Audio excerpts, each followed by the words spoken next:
ito na i-discuss ko tungkol sa tuwid. Halos nakikita ko sa vision ko doon sa television is maraming na walang buhay. Although meron namang aksidente sa kalsada, next year nga ang kinakalungkot ko dito halos maraming na aksidenteng mga truck. Kaya yung mga truck driver dyan, maging maingat po kayo. Kailangan talaga ilagay nyo yung setang disiplina sa pagmamaniho kasi di po maganda.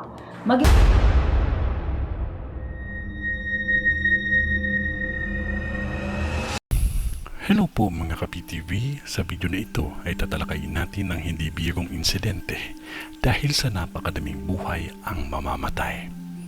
Pero kung ikaw ay hindi pa nakasubscribe sa aking channel, baka naman.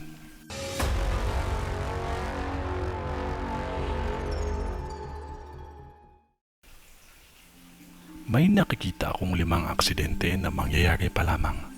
Isang aksidente ang tatatak sa kasaysayan ng lugar na ito. Hindi biro ang aksidenteng ito dahil may mga buhay na nasawi at nadamay. Mahalaga ang pag-iingat sa pagmamaneho.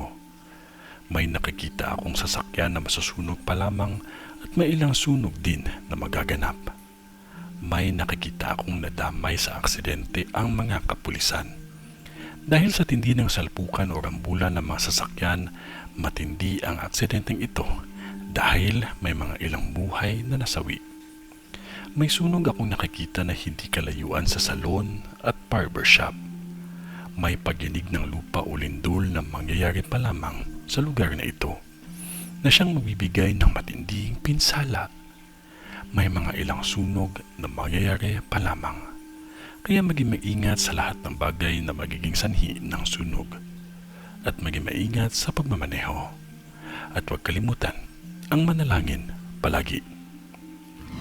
Ito ay ang bisyon ni Madam sa Montalban. Kung ano man yun na wala pa ding makakatalo sa taimtim na panalangin natin sa Diyos amang makapangyarihan sa lahat. Magtiwala lamang po tayo sa Kanya kasi mahal niya po tayo. Sa ngalan ng Diyos Ama, ng Diyos Anak, at ng Diyos Espiritu Santo. Amen. God bless po and stay safe po. Maraming salamat po sa inyong lahat.